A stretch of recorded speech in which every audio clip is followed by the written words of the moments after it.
সর্বপ্রথম শ্রবণ করিয়েছিল ব্যাসদেব পুত্র সুখদেব গোস্বামী।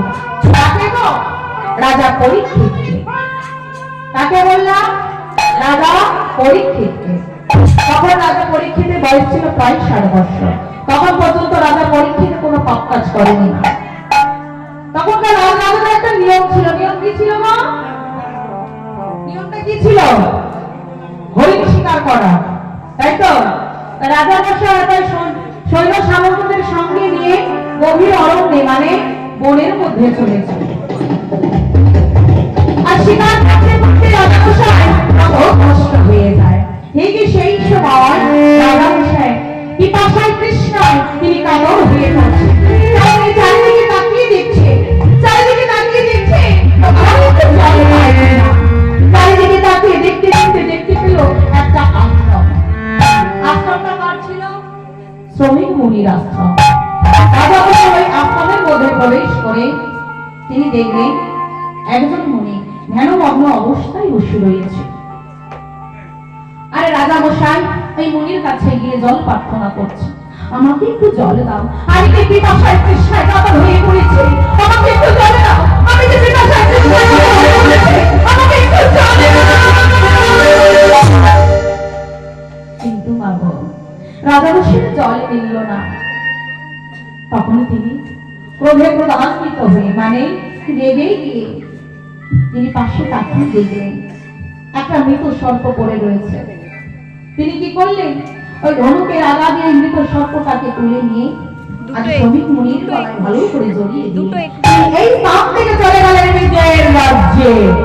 দুটো কুড়ি। ঠিক এমন সময় ওই শ্রমিক মুনির পুত্র সিংহে তিনি এসে দেখতে পেলেন যে কে যেন তার পিতার গলায় ওই মৃত সর্প জড়িয়ে দিয়ে চলে গেছে। তাই তিনি রেগে গেলেন। আজ রেগে গিয়ে অভিশাপ দিলেন যে আমার পিতার গলায় মৃত সর্প জড়িয়েছে,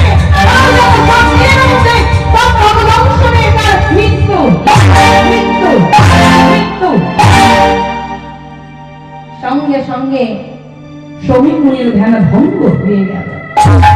চিৎকার করে বলল, হে পুত্র, তুমি কাকে অভিশাপ দিলে? তুমি কি জানো যার রাজ্যে আমরা খেয়ে মেখে পড়ে বেঁচে রয়েছি, তুমি সেই রাজ্যের রাজাকে অভিশাপ দিলে? যাও যাও, তুমি এক্ষুনি গিয়ে রাজা মশাইকে অভিশাপের কথা জানিয়ে দাও। তাই সিংহী পিতার কথায় মুনি অত্যন্ত দুঃখ পেয়ে আজ রাজা মশাইয়ের কাছে গেল।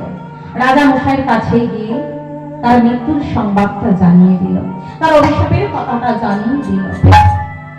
আর রাজা মশাই ওই মৃত্যুর সংবাদ পেয়ে, আচ্ছা মা, কেউ যদি কোনোদিন জানতে পারে যে আমার আজ মৃত্যু, সে কি করবে গো? হাসবে না কাঁদবে? হ্যাঁ হাসবে। হ্যাঁ গো, সে হাসে কাঁদবে, তাই তো? কিন্তু না, আচ্ছা হলো ঠিক না উল্টোটা? রাজামশাই যখনই জানতে পেরেছে যে আমার 7 দিনের মধ্যে মৃত্যু হবে, তিনি মনে মনে হাসলেন। কেন?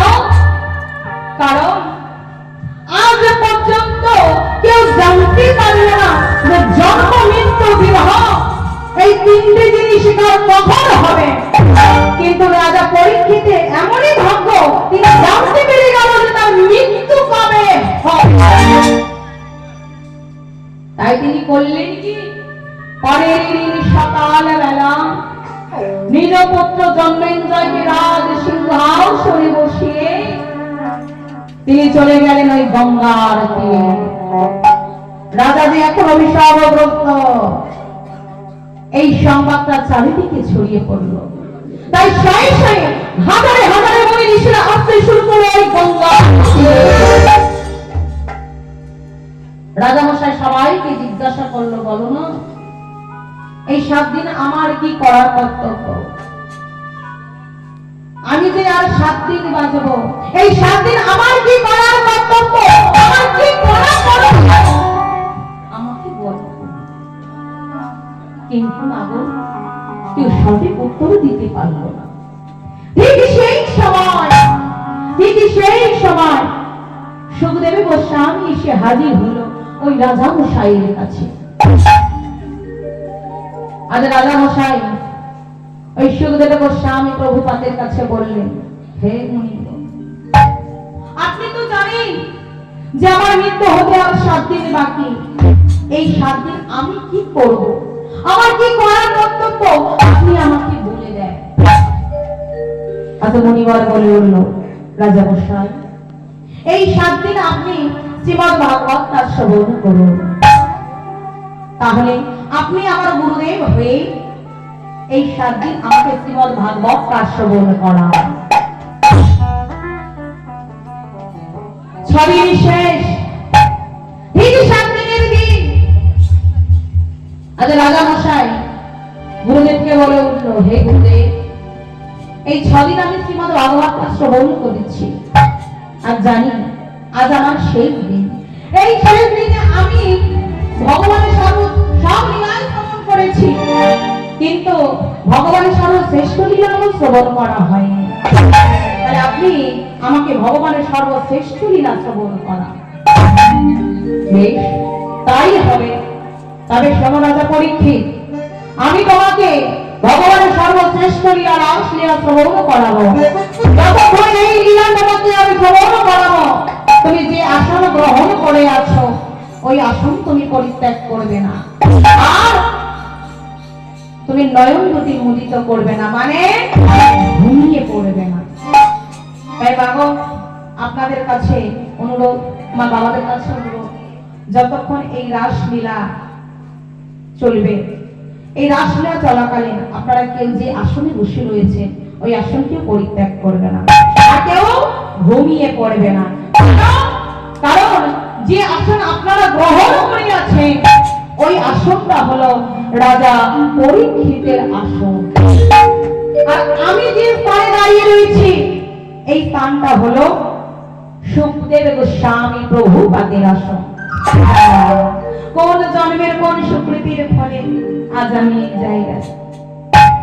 তাই আজ মুনিবর রাজা মশাইকে ভগবানের সর্বশ্রেষ্ঠ লীলা রাসলীলা শ্রবণ করিয়েছিলেন। তা মাগো, তারপর এই রাসলীলা সবাই শ্রবণ করেছিল। তা মাগো, এবারে